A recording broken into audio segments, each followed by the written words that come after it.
Hi, it's Chris with Implied Music, and I'm here today at my piano because I want to talk about a technique which I use in my shorts, those vertical videos here on YouTube and Instagram, and that I use in my composing a lot.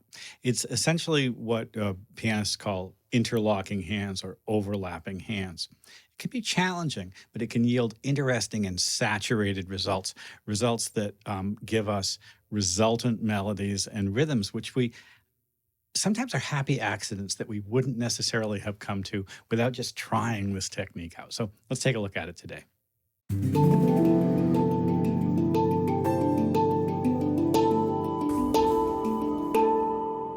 Look at this little piece, and we'll shoot it from overhead so you can see it.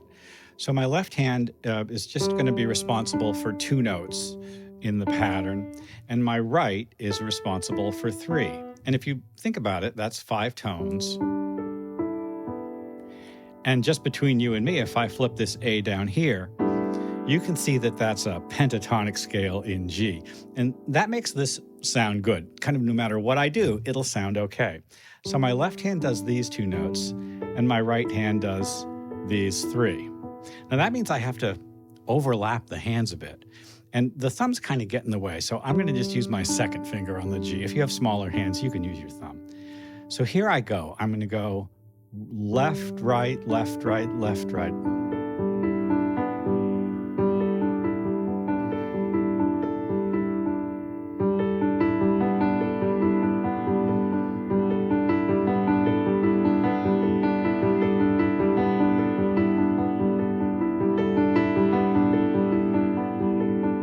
And I can get some interesting textures by simply changing the tonality to G minor, or you can think of it as B flat major. The E becomes E flat, the B becomes B flat. Listen to the change, it's exciting, it's sort of beautiful.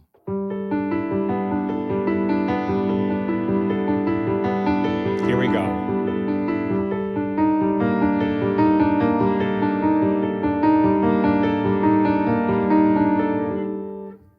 Well, that's an example of overlapping hands. I just saw Pat Metheny. He's touring in support of his solo guitar album.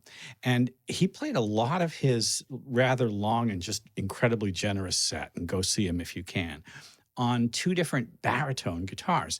Baritone guitars longer, tuned to B instead of E. What he'd done is restrung the center 2 notes and flipped them up an octave. And the net result is if you strum a chord or pick a pattern, those inner strings are sounding basically in the same register as the upper 2 strings. So you get this kind of thing where the tones interact with each other in exciting ways. And you wind up with these dense sonorities, right?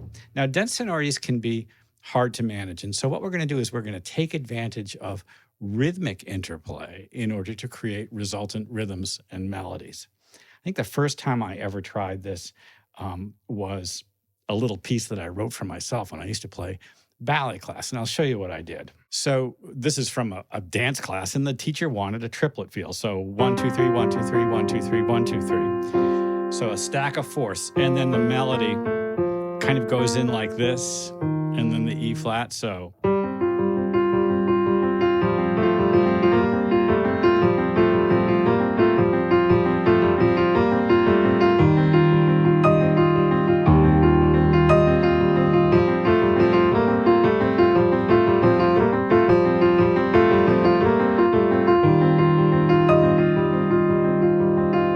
Because I'm interlocking the hands, I get an interesting, propulsive, fun rhythm.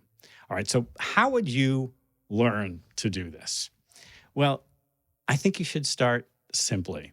And simply really, I think, kind of means 5 notes, right? You can do it with 4 to begin. In fact, think about something like this. Here's a Phil Glass inspired idea.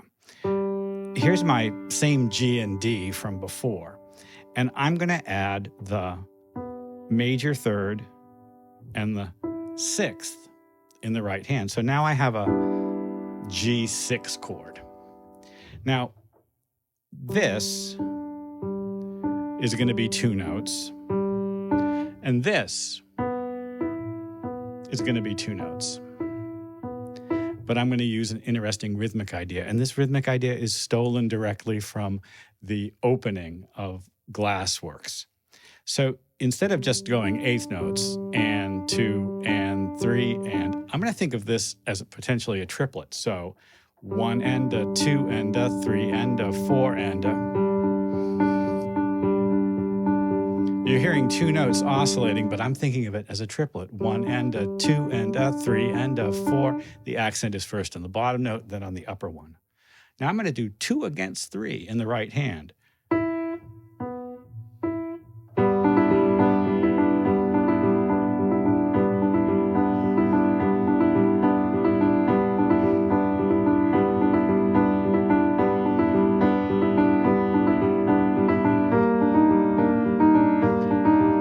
That's the E flat and the B flat that I did before. 2 against 3. 1, 2, 3, 1, 2, and 3, 1, 2, and 3, 1, 2, and 3, 1, 2, 3, 1, 2, 3, 1, 2, and 3, 1, 2, and 3, 1, 2, and 3. Practicing 2 against 3 is a great way to get your hands off in different directions, but still relating to each other. Quickly, if I did it quickly, here comes the B flat.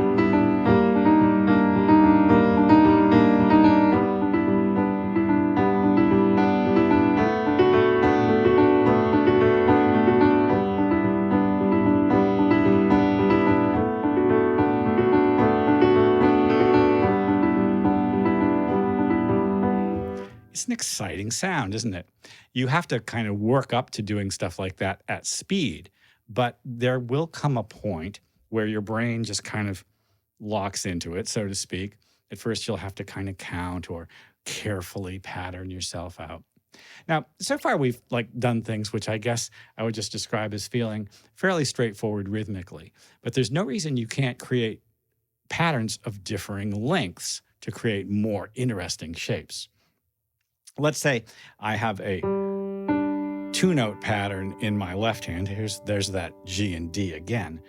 And a 3-note pattern in the right hand. It will take, if I play them together,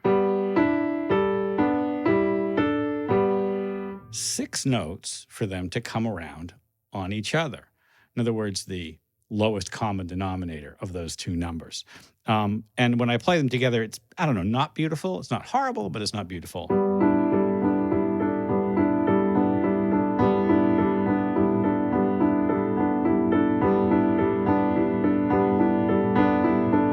Do you hear the 2 or do you hear the 3? My ear keeps going between the 2. What I like to do is alternate hands. Essentially, I call it drumming. Right? Left, right, left, right, left, right.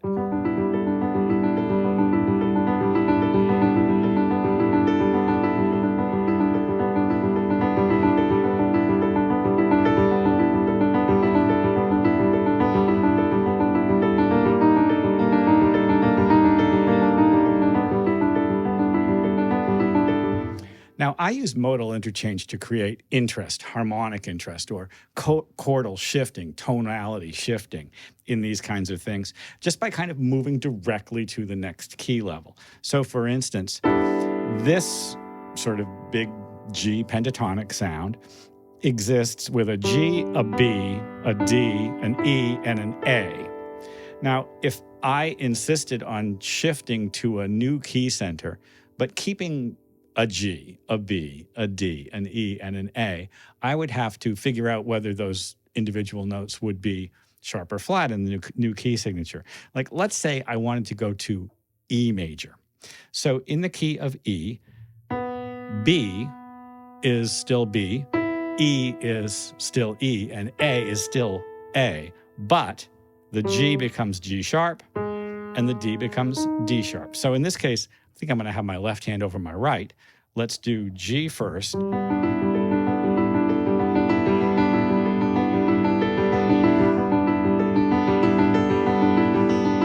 then go to E.